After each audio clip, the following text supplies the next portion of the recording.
Thank you, Pastor Vince. So, tuloy po tayo sa ating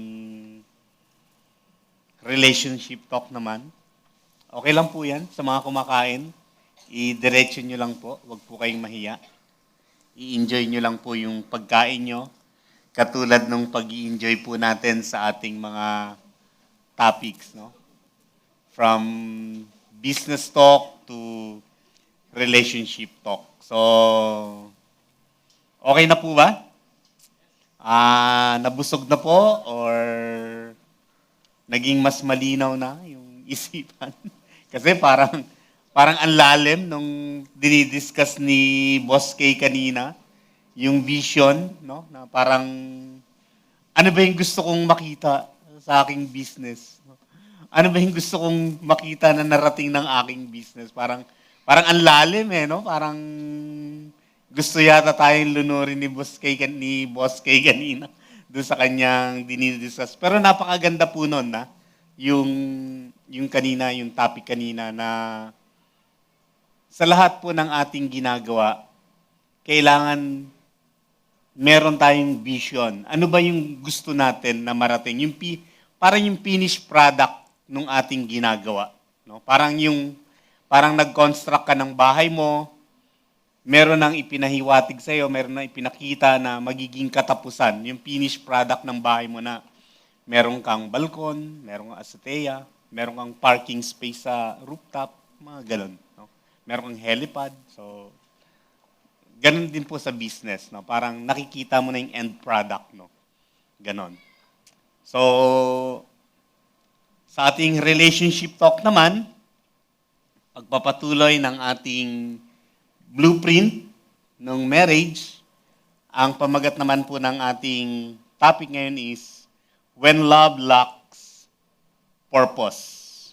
Why attraction alone eventually collapse. No? Parang magkasunod, no? Pasensya na po kayo kung pareho mabigat. Kanina, business needs direction. Ngayon naman, when love lacks purpose. Ano ba yung purpose, no? Sa mga mag-asawa, ano po yung inyong purpose ng inyong pag-aasawa? Para lang ba magkaroon ng katuwang sa buhay? Para maging mas maliit lang yung gastos? No? Sino nakapanood ng Cash Hero sa Netflix? Yung Korean na palabas, no? Cash Hero. Imagine mo, superhero ka, pero kailangan mo ng maraming pera para magkaroon ka ng power. And every time you use your power, may pera din na nababawas sa'yo. No? So, sa dami-dami ba naman ng power na kanya makukuha, yung may bayad pa yung napunta sa kanya. Pagka mas marami siyang pera, pagka milyon-milyon, nakakalipad siya, no? Kaya niyang bumuhat ng bus, pero pagka wala siyang pera, wala na rin siyang lakas. So, that's it. Ba't ko ba ito kinikwento yung Cash Hero na yun? No? That's the purpose. Yung purpose nung pagsasama. Ano ba yung gusto natin? And why attraction alone eventually collapse? Last week, pinag-usapan natin, last Thursday, yung purpose before I do. Well, sa aming pag-aasawa, kami mag-asawa, our very main purpose of our marriage is to reflect God's image in our married life. And also to show God's love in our married life. That's why we practice sacrificial love. No? And most of the time, she practiced that sacrificial love. No? So, ganun lang po yun. So, ngayong gabi naman, when love lacks purpose, attraction can start a relationship. But attraction cannot sustain a covenant. No? Ito po yung ating pinaka-introduction. And many people fall in love fast, but fall apart faster. Well, while attraction, sabi nga dyan, is a spark that can initiate a relationship. Siyempre, hindi ka, sa panahon natin ngayon, unlike in biblical times, no, na nung mag-asawa si Isaac, sabi doon sa kanyang, sabi ni Abraham doon sa kanyang alagad, pumunta ka doon sa bayan ko, kumuha ka ng mapapangasawa ni Isaac sa mga kalipi ko. Huwag kang kukuha ng mapapangasawa ni Isaac dito sa Canaan. Sa Canaan, sabi niyang ganon. So, ganon lang yung pag-aasawa nung araw. Unlike ngayon, meron ng tinatawag na courtship. Ligawan. At parte dyan, nag-uumpisa yan sa tinatawag na attraction. And attraction is a spark that can initiate a relationship. Of course, hindi naman, no? Ako nagpapasalamat ako at meron tayong ganito. At may mga uma-attend na mag-boyfriend at mag-girlfriend. Nung panahon namin, wala kaming ganito. Nagsama kami mag-asawa, nagsimula lang kami sa ligawan, and then nagkasundo, and then nagpakasal, bumuo ng pamilya. Sa biyaya na rin naman ng Panginoon, natututo kami sa amin dalawa. But wala kaming naatinan na ganito. Relationship talk. Of course, kapag umattend ka sa mga relationship talk sa mga Christian church or sa mga Christian counselor, syempre may bayad. Dito mapalad tayo, walang bayad. Sabi nga ni Boss Kay kanina, even sa business talk, walang bayad. Pero ang Panginoon ang nagsusupply, syempre. So, it can spark a relationship, but it is unreliable and changes over time. So, nagiging unstable foundation yung attraction lang. Why?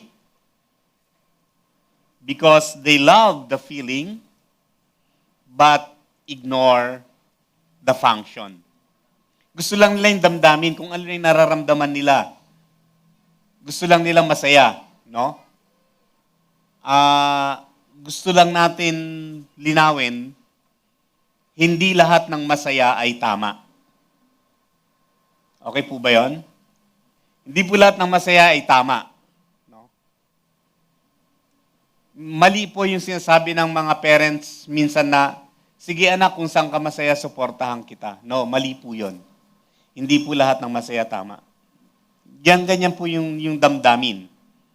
They love the feeling but ignore the function. They love the chemistry, no? But never ask about the calling. Feelings is vulnerable to circumstances.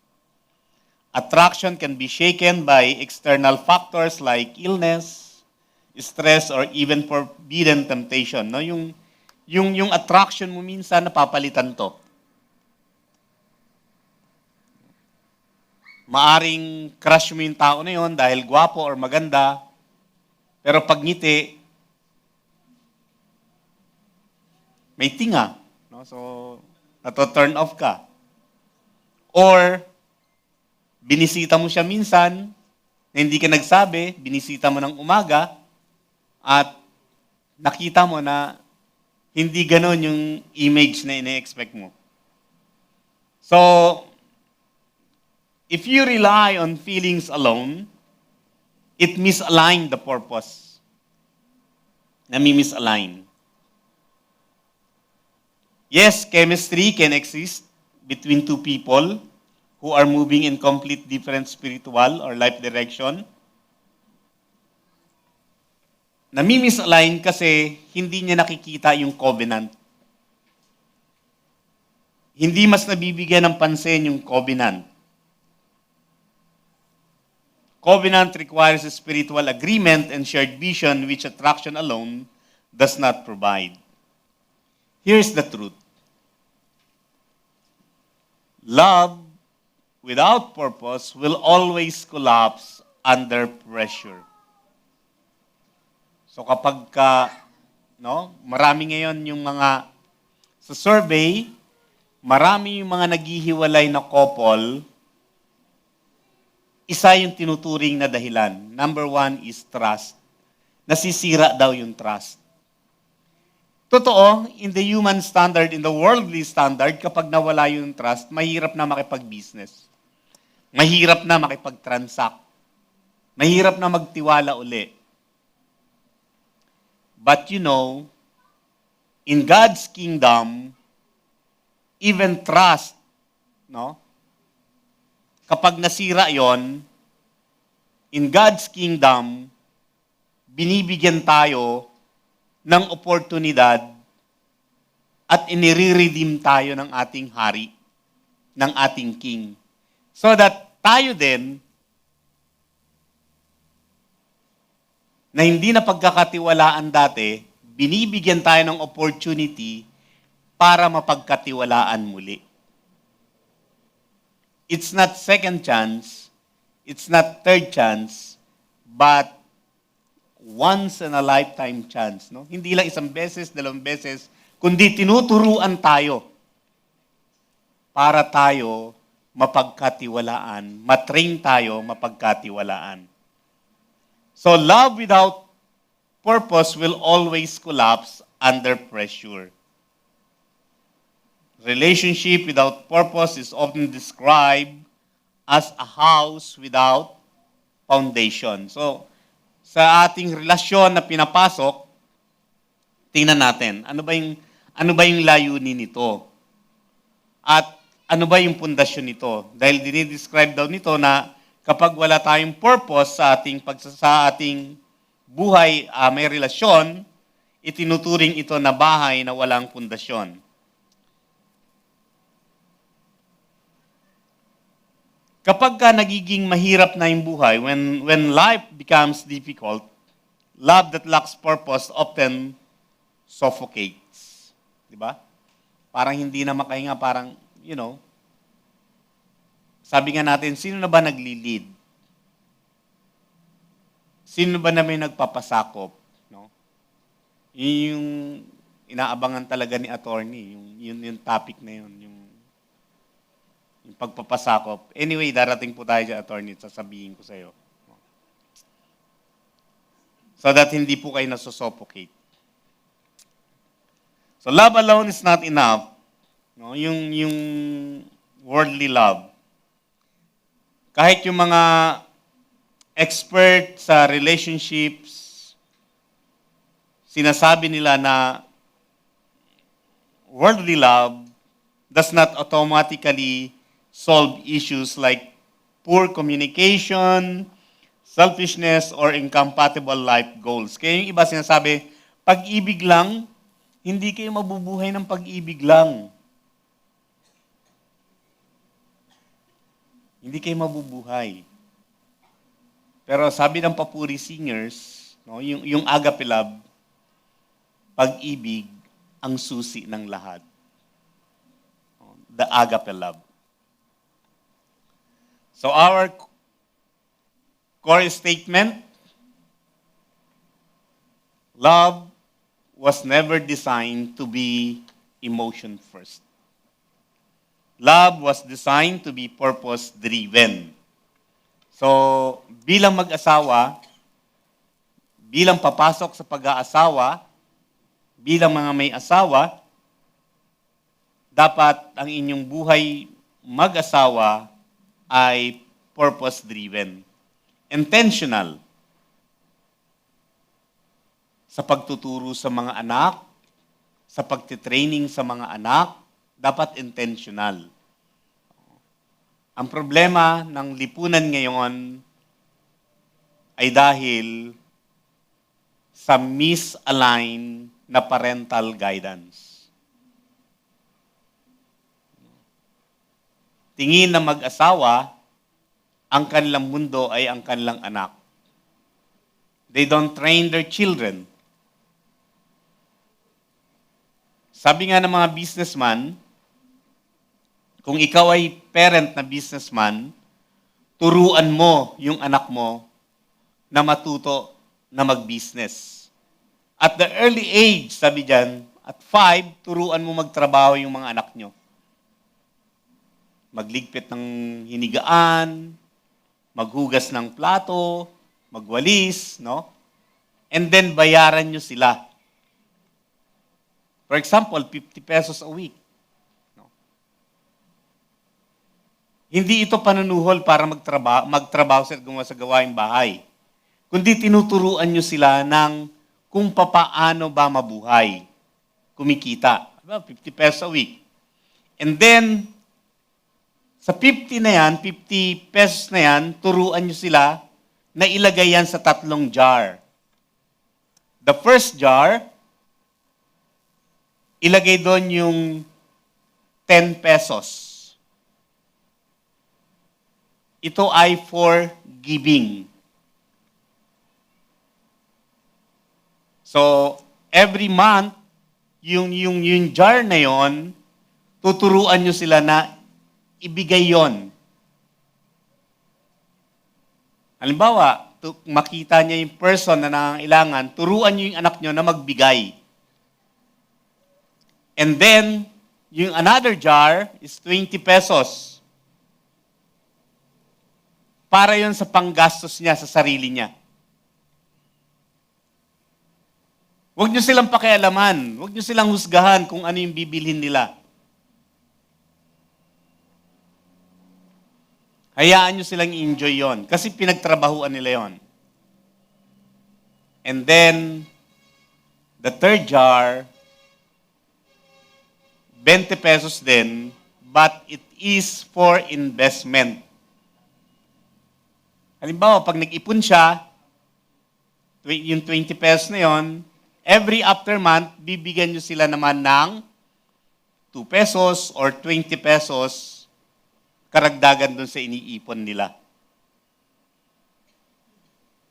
At the age of 10, yung inyong anak, marunong na. They know how to give to others. They know how to spend their money and enjoy the fruit of their labor. And know how to do business. Sabi ng iba, ng mga expert sa pagninegosyo. So kung ikaw ay negosyante, turuan mo. Sabi nga ni Pastor Ronald kanina, ilinagay siya ng Panginoon doon sa business ng reconciliation as attorney. Sabi niya, health professional din ako. Inilagay ako dito ng Panginoon sa pwesto na to at tinuturuan ako ng Panginoon na pangalagaan ko ang pwesto na to at pagyamanin. Love was never designed to be emotion first, but love was designed to be purpose-driven. So bilang pamilya, bilang mag-asawa, you have to be purpose-driven. Paano ko ba papalakihin tong anak ko?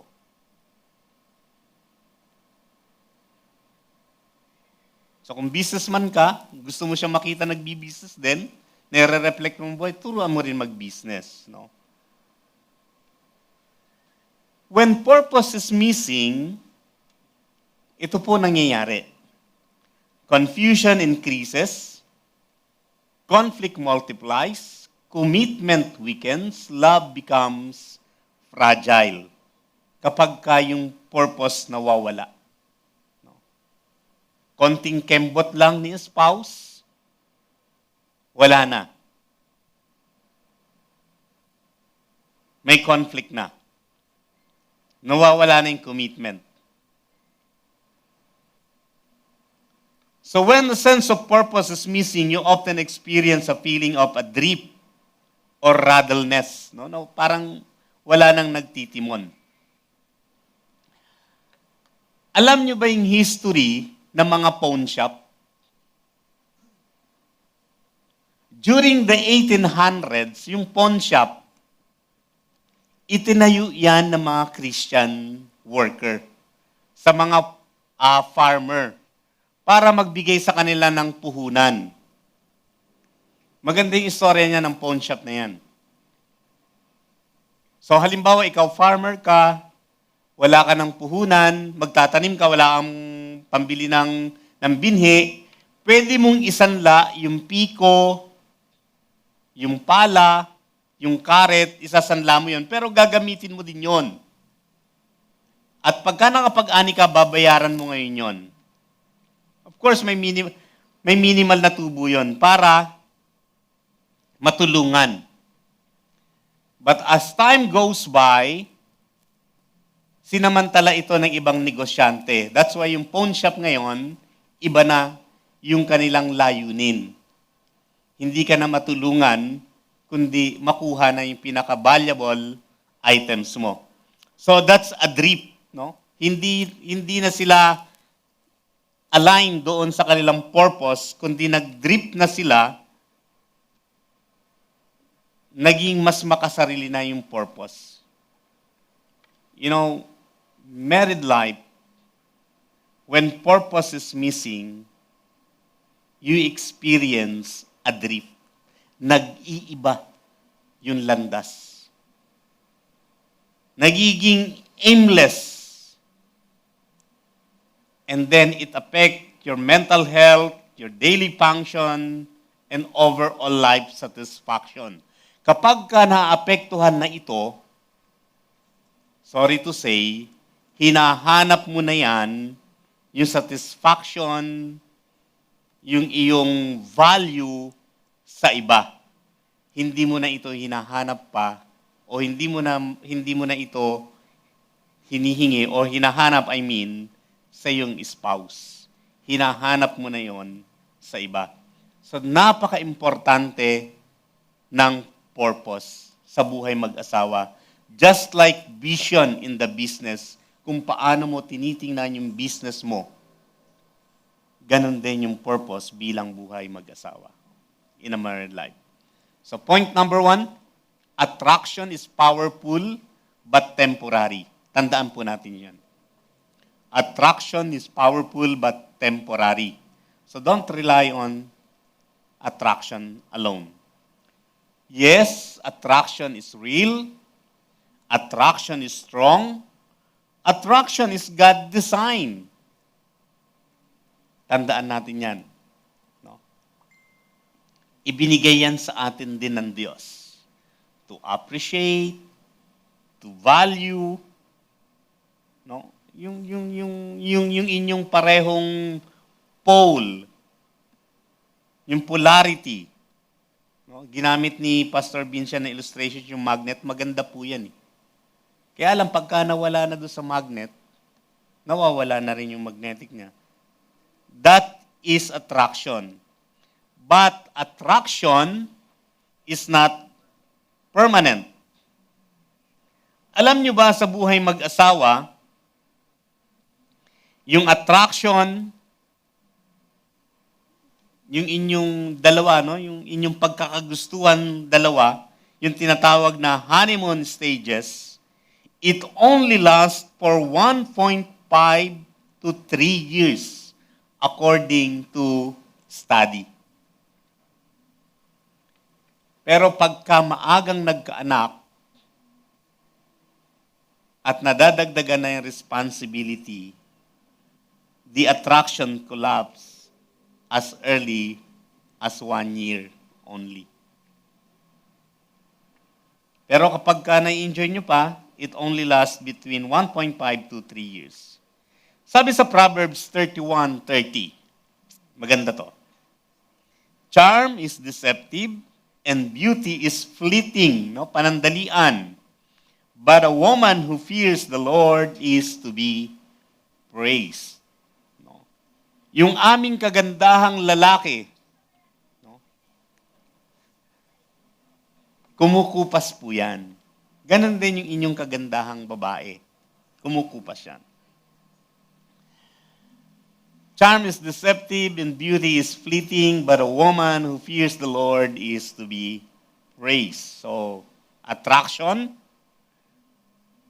responds to appearance, reacts to emotion, changes with time, pressure, and circumstances. So, attraction is self-centered and focused on personal desire. Kaya minsan, no, lalo na ngayon, February, sabihin, love month, tatanungin niya yung mag-asawa, Ano nagustuhan mo sa wife mo? Kasi maganda yung ngiti niya. Attraction, no?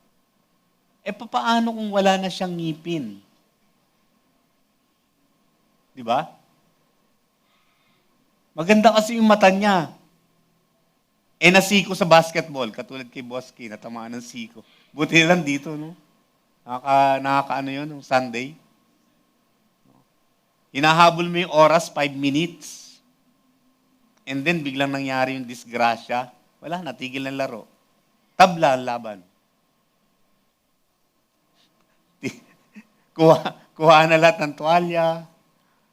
Punas na lahat, nag-prepare na. Kasi wala na. No? So, pero nakakaano yun kasi malalim yung sugat niya. That's why, tapos noo pa, no? Yung ating, ang tawag dyan, triangle. No? So, napakadelikado. Pero salamat sa Panginoon dahil ayos naman.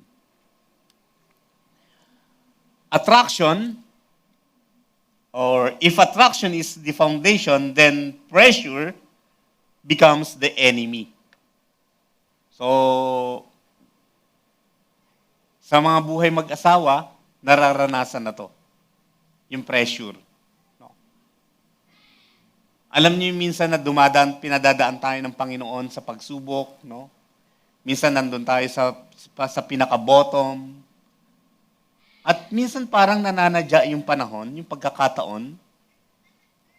Nandun ka na sa rock bottom, and then ang daming problema dumarating. Di ba? Minsan walang-wala ka, maliit yung anak mo, and then magkakasakit. Nang problema ka sa business mo, sa trabaho mo, and then may gantong problema darating. So the pressure becomes the enemy. Tandaan natin, attraction fades, but purpose endures. Feelings fluctuate, but the calling remains. The testing of time to every couple, maging aware tayo doon. Maging handa tayo doon. The testing of time, pinapakita lang sa atin ng Panginoon na siya lang yung ating maaasahan. And He alone controls everything, for He is a sovereign God. Maaasahan natin siya. Sabi nga ni Pastor Ronald kanina, the answer is God's kingdom. God's kingdom. Napakaganda nun kasi minsan ang tao ang iniisip niya lang, no? Paano ba sasagutin ng Panginoon yung ating mga sitwasyon? And sometimes napoprostrate tayo kasi gusto natin kumilos ang Diyos according to our own interpretation, according to our own expectation. But God is not subject to our expectation. He is a sovereign God at gusto niya na tayo magbago ng isipan at isubmit natin ang ating isipan na yon sa kanyang kalooban. We cannot change the mind of God, for He is God and knows everything. But God wants us to realize that we can change our mind and our heart and not to conform to the pattern of this world. No, Romans 12:2. 12:1, sabi doon, isuko natin sa Panginoon so that ma-realize natin kung ano yung kalooban ng Panginoon. Attraction fades, purpose endures, feelings fluctuate, calling remains. Attraction is a surface level focus. Minsan, nagsesentro ito sa physical attributes kaysa doon sa reality of a person. Number 2, love without purpose has no direction. Sabi dyan sa 1, yung point number 1 natin, attraction is powerful but temporary. And point number 2, love without purpose has no direction. While love provides the emotional spark for a journey, purpose is the map that prevents partners from drifting into confusion or heartbreak. No? Sabi dyan, yung purpose, ito daw yung mapa. Yung layunin. Ang tao, kapag wala siyang purpose, sabi nga, napapahamak siya. Para din yan kapag yung tao walang vision, napapahamak din siya. No? Ipinakita ni Boss Kay kanina yung meaning ng vision. Kapag wala kang vision, napapahamak ka. The same, no, sa purpose.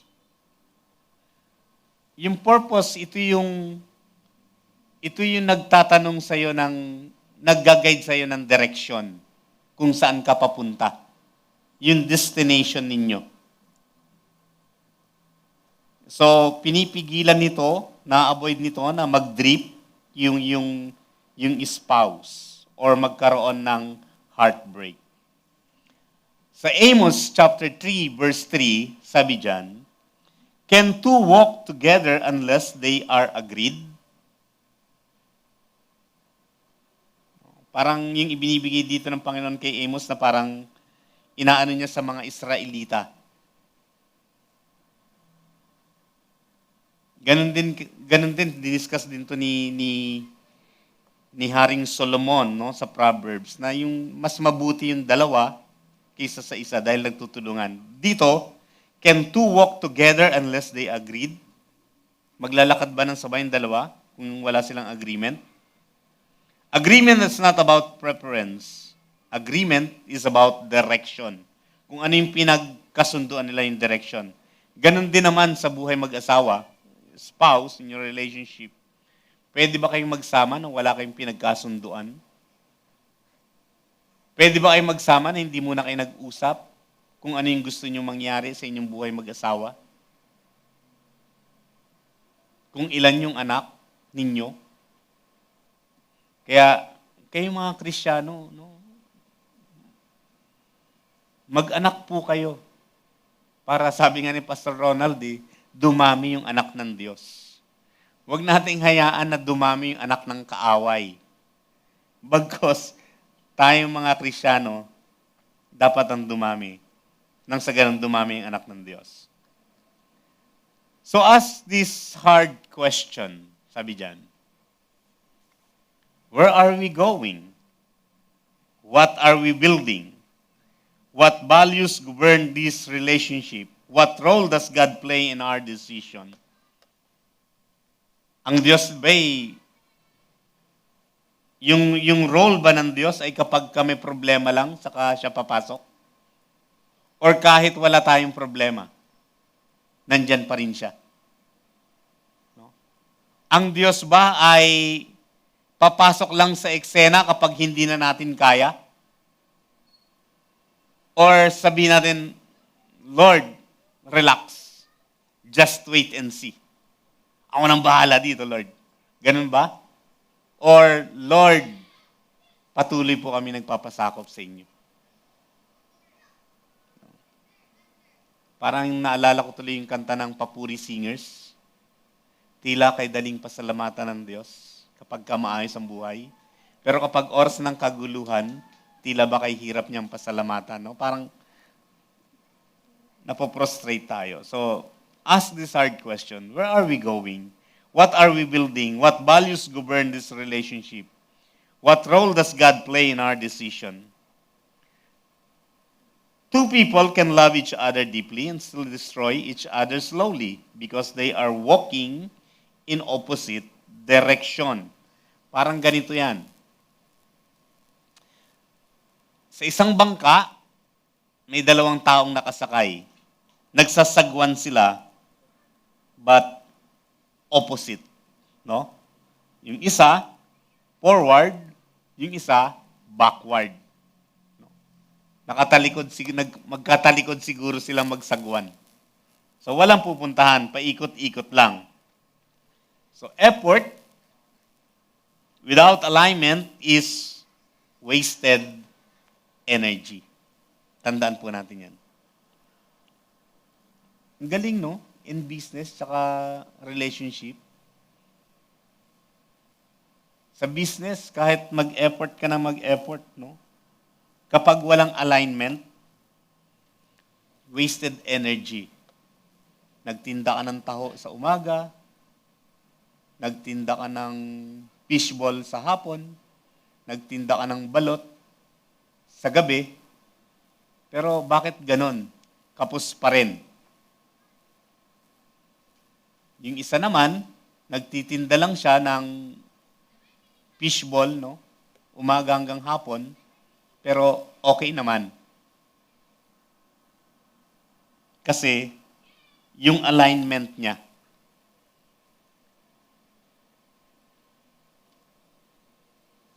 Naka-align siya sa kanyang purpose. So, effort without alignment is wasted energy.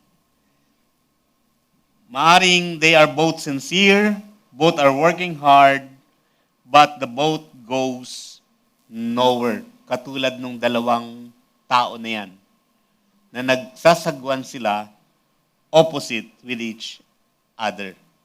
Tingnan natin, paano ba kayo magsagwan bilang mag-partner? Yung isa gustong magtipid, mag-ipon. Yung isa gustong gumastos. No? So, yung isa gustong dito pumunta. Yung isa gusto niya dito lang. No? So, are you rowing oppositely or synchronized, no? Magkaparehas ang inyong direction. Point number 3, God never designed love without function. No? Hindi siya nag-design ng pag-ibig na walang function. Why? Because it aligns with the biblical, active and covenantal definition of love, the agape love. Divine love is not passive emotion, but an intentional, purposeful, and active force that always produces result. No? Yung agape love. That's why ang Panginoon, nung inibig niya tayo, meron siyang purpose, meron siyang intentional result. Kaya nga, talagang hindi natin matatanggihan. Irresistible, sabi nga, yung pag-ibig ng Panginoon. We cannot resist on the love of God. And every person who accepts that love, yung pag-ibig ng Diyos, it grows, no, sa kanyang puso. Kaya nga, sa US, may nag-aral, mga Christian worker to, kung ano yung nagiging impact ng tao o nagiging impact sa isang tao sa pagbabasa ng Biblia. Hinati nila yung tao, siguro mga, every group is a 200 person or kalimutan ko lang. Yeah, parang ganon, 200 person every group. Yung isang grupo, magbabasa sila ng Biblia, pinag-aralan nila, nagbabasa ng Biblia once a week lang. So yung mga nagbabasa ng once a week, parang okay, parang ganun pa rin. The second group, nagbabasa sila ng 2 to 3 times a week. Merong epekto, pero hindi ganun kalaki yung impact. No? And then the last group, magbabasa sila ng Biblia every day. At ang nakakagulat doon, nagbabago yung kanilang pananaw sa buhay, nagbabago yung kanilang philosophy sa buhay, nagbabago yung kanilang pagkakilala sa Diyos. Ito yung mga nag-aral ng ganon, yung effect of the Bible in a person. So, agape love is a purposeful and productive, It is a tool of God's grace, changing hearts, fostering spiritual maturity, and producing fruit. So God never designed love without function.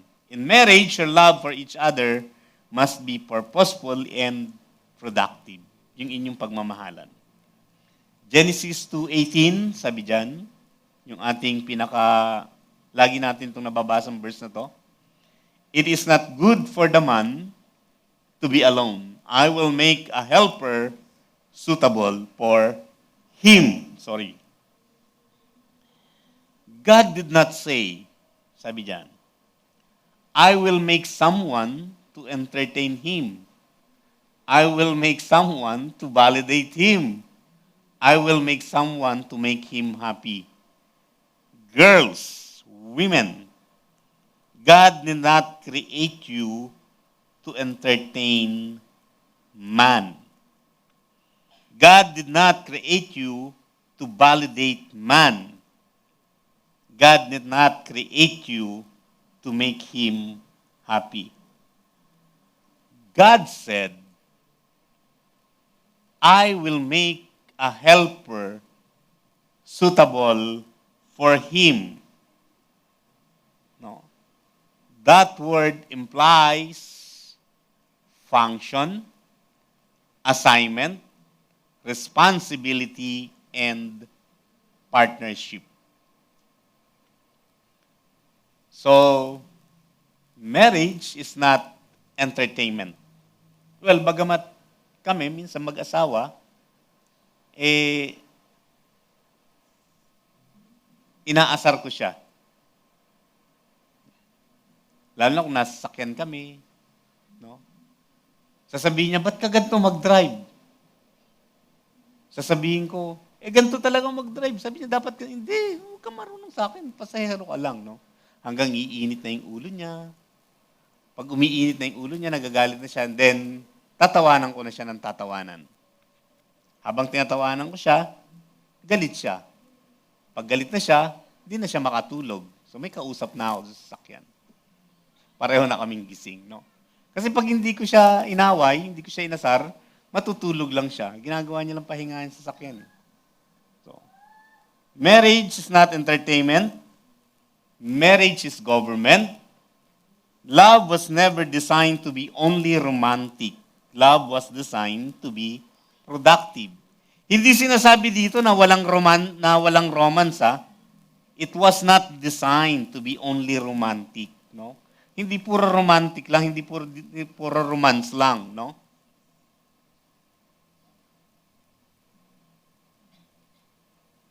Kapos na nga yung budget, eh. Gusto mo pa magpabili ng flowers na kinabukasan malalanta. No? Dapat hindi lang romance. Kaya, boys, pitasan nyo na lang po sila ng dahon ng makahiya. Ng bulaklak na makahiya. Maganda din naman yun, eh. So if love produces nothing, it will eventually consume itself. Kapag hindi nagpo-produce yung love. God designed love to exist within a covenantal framework, no?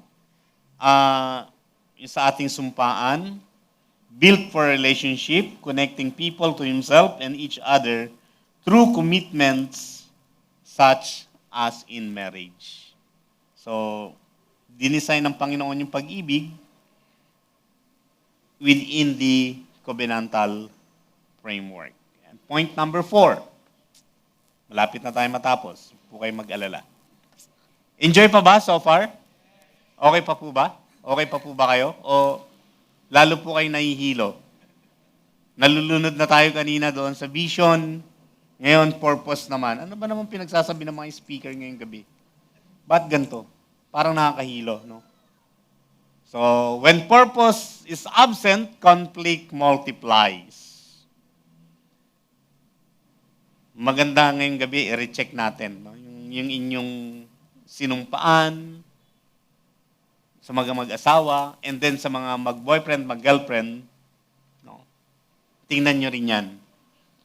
na ano ba yung purpose ninyo.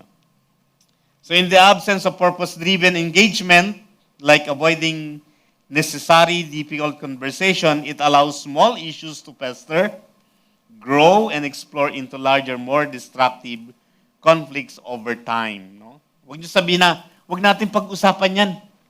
Ayokong pag-usapan yan. Tumigil ka. Tumigil ka na. Ayoko yan. Iba lang pag-usapan natin. Ayoko yan. Mag-aaway lang tayo dyan. No? That is absence of purpose-driven engagement. If you knew your purpose, even how hard it is, the issue, you will discuss it. If you knew your purpose as partner, as spouse, gaano man ka-delicate ang issue na yan, pag-usapan niyo yan. Dahil lalaki at lalaki lang yan. Ang tawag dyan, pag lumaki yan, elephant in the room. Ang sikip na sa kwarto ninyo, dahil nandun yung elephant, pero hindi nyo pinapansin. Ganyan din po yung conflict. The elephant in the room. So if you knew your purpose, i-discuss nyo po yan. And then you try to resolve it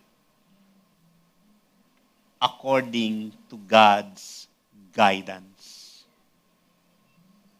Gaano man yung issue na yan. At isusuko natin yan sa Panginoon. So without purpose, ganito yung mangyayari.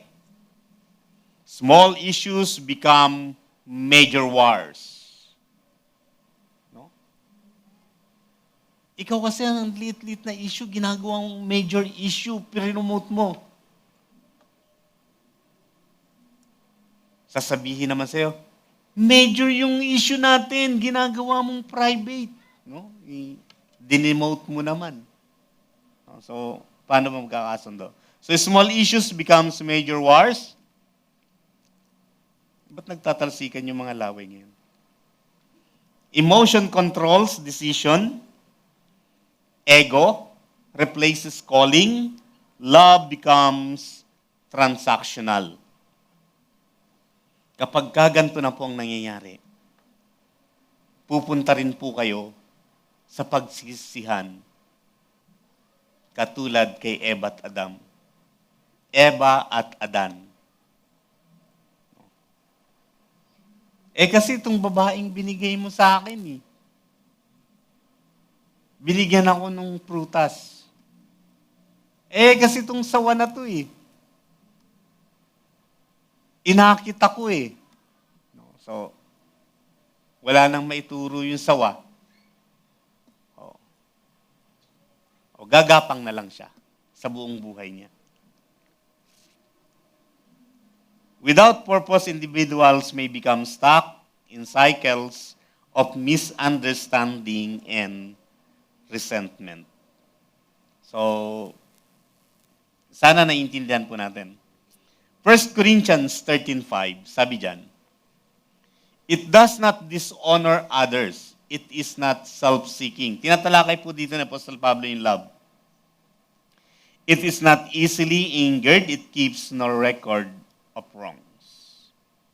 So yung pag-ibig, tinatalakay ni Apostle Pablo, it is not self-seeking. No. Hindi siya para maitas lang yung kanyang sarili. So love without purpose asks, are you meeting my needs? No? Parang, yun nga, yung satisfaction. But love with purpose asks, are we fulfilling our assignment? Again, avoiding confrontation does not just hide the problem. It weakens the individuals, making them feel less capable and confident. No? So love with purpose asks, are we fulfilling our assignment? So far, Kami mag-asawa, pag nagre-reflect kami, dahil malalaki na yung mga anak namin, tinitingnan namin kung paano ba yung naging buhay namin as we look back. No? And we are praising God dahil ginabayan naman sila ng Panginoon. Hindi po namin sila pinilit na maging mananampalataya dahil mananampalataya kami at pastor ako. Hindi ko sila tinakot na maging Kristiyano kayo, no. They own their faith. Nakilala nila ang Panginoong Kristo sa pagkilos ng Panginoon sa kanilang buhay. We thanking God. We thank God. At ngayon, bilang mga may asawa na yung dalawa, sabi namin, hayaan natin sila na venture sa kanilang buhay mag-asawa. Ipanalangin na lang natin sila na patuloy silang mag-seek ng guidance sa Panginoon. Hindi na namin i-influensyahan kung ano man yung kanilang decision. Hindi na rin namin sila pinapagalitan katulad ng maliliit pa sila. Kundi patuloy na lang namin silang pinapanalangin.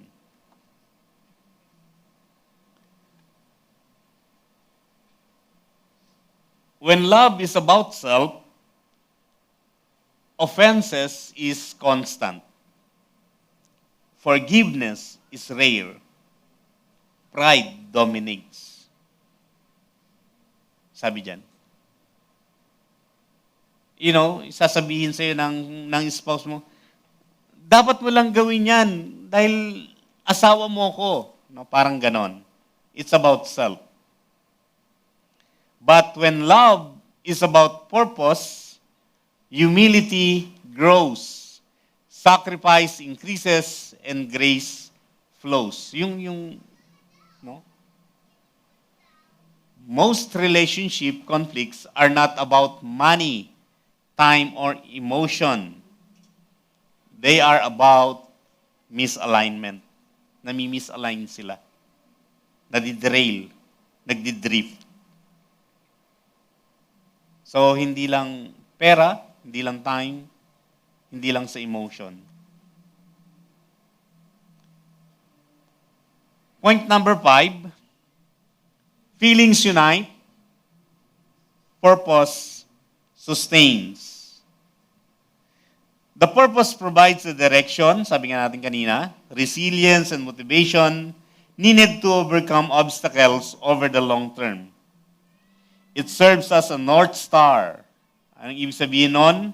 It represents your core purpose, personal mission, or guiding principle in life. So, yung purpose, ito yung nagsaserve ng North Star. Feelings brings people together. Purpose keeps them together. Feelings create attraction. Purpose creates endurance. No? Nagiging matibay. Tayo mga Pilipino, kilala tayo sa pagiging matyaga, yung sa endurance natin, pagiging matatag. Maganda tong verse na to. Seek first the kingdom of God. Matthew 6:33a. Ang pinakabuuan nito, seek first the kingdom of God and His righteousness, and all these things will be added unto you.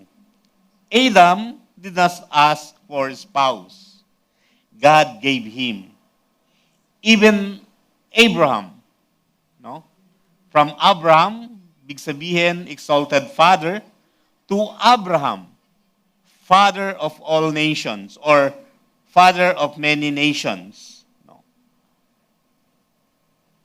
Even Abraham did not ask for a son. God gave him. Hindi siya umangal, hindi niya sinabi, Panginoon, di mo naman ako binigyan ng anak eh. Sabi ni Abraham, ang akin lang magiging tagapagmana ay si Eleazar na anak ng aking alipin. Pero sabi ng Panginoon, hindi. Magkakaroon ka ng anak. Nag-initiate pa yung asawa niya si Sarah. Sabi niya, nandito yung aking maid, sipingan mo siya. And then nagkaanak sila si Ismael. Pero sabi ng Panginoon, hindi siya, kundi magkakaanak ang iyong asawang si Sarah pagbalik ko. Nanganak si Sarah at 99, imagine. Kaya ako, nag-iingat na po ako. Nag-iingat po kaming dalawa. Kasi baka mamaya sa aming, no? Sa aming advanced age, no? Manganak siya.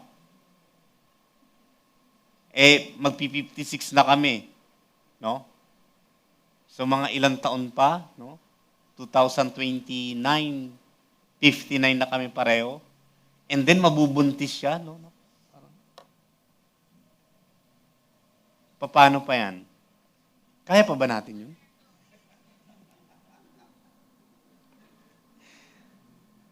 God gave him a son. Solomon did not ask for wealth. Ano yung hiningi ni Solomon? He asked for wisdom. Pero sabi ng Panginoon Diyos sa kanya, dahil hindi ka humingi ng kayamanan, payayamanin na rin kita. That's why nung panahon ni Solomon, siya yung pinakamayamang hari.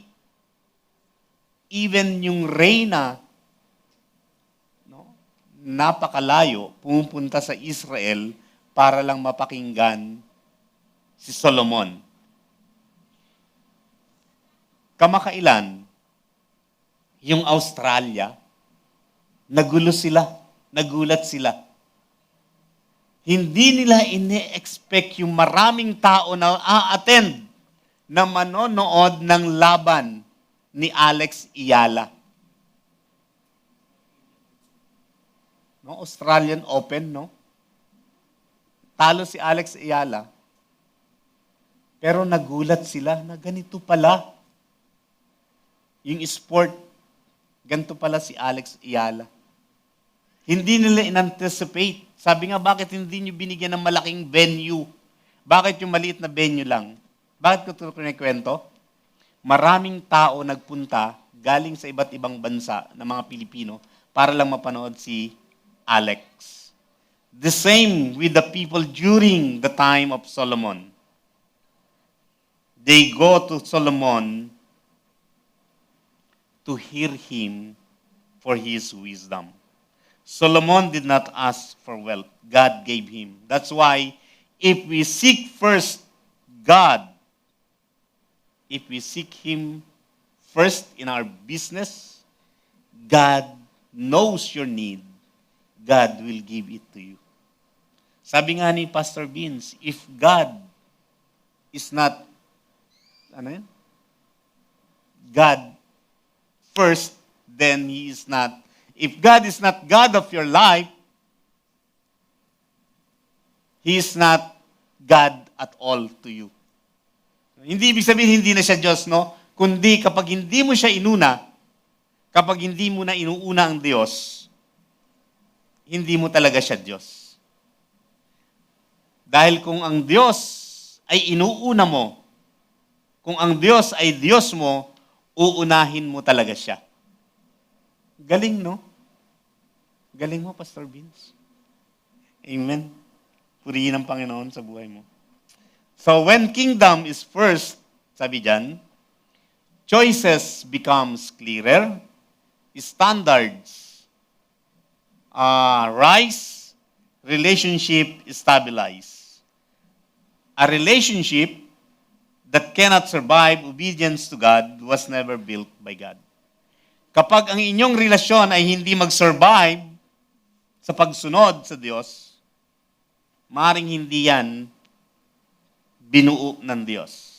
Such relationship often characterized as unequal yoke. Alam niyo ba yung unequal yoke? Parang naglagay ka ng dalawang baka, yung isa may karamdaman, o yung isa maliit, o yung isa ibang hindi sila pantay ng laki, ng lakas. Pinagsama mo sila, lagyan mo sila ng yoke. So, unequal yoke, lumalakad yung isa malakas, yung isa mahina, maghihilaan sila. It describes also sa magkaiba ng paniniwala, ibang point of view. 2 Corinthians 6:14, sinasabihan ni Apostle Pablo ng palataya, do not equally yoke with unbeliever. Ibig sabihin, yung hindi mo sila kaparehas ng iniisip, Huwag ka makibarkada sa kanila, huwag ka makisama sa kanila. The same with relationship. So, many relationship collapse. Why many relationship collapse? Why? Because purpose was never discussed, values were assumed, emotion were prioritized, God was invited late or not at all. Hindi talaga siya Diyos ng buhay. So this is the sad truth. Many people pray only after problems start instead of before decisions are made. So parang business din kanina. So dapat talaga ang Panginoon lagi ang una in your business, in your relationship. So this is the kingdom order. God, purpose, partnership, and then pleasure. Ito naman yung worldly order. Pleasure muna, and then emotion, convenience, then collapse. So mismatch desire. So last point, redefining love. Sabi dyan, biblical love is not just affection. Bilisan ko konti at overtime na ako ng 2 minuto. Attraction, commitment. So biblical love is not just affection, attraction, or commitment. Biblical love is commitment to God's assignment together. Kaya nga, sorry to say, dito sa CLCC, hindi natin tinuturo na yung divorce ay option. No, it's not. Never. Because commitment to God's assignment together. Yan yung biblical love. Love lasts not because feelings stay strong, but because purpose stays clear. Maging malinaw po sana. So, closing illustration, sasakay ba kayo sa eroplano na hindi alam ng piloto kung saan siya pupunta? Walang plano yung kanyang flight, and there was no control tower. Walang magsasabi sa iyo, okay, you can go now. B747 number ganito, you can the pathway is clear, you can now take off. Walang magsasabi sa ganyan, basta take off ka lang, bahala na, may mabunggo, may parating, no? Parang ganon. Yet many people enter a relationship with no destination, no plan, and no spiritual authority, then they wonder why they crash. Nung nagtaka pa sila, bakit nagkaganto yung pagsasama natin? Ano nangyari sa atin? Wala kayong plano.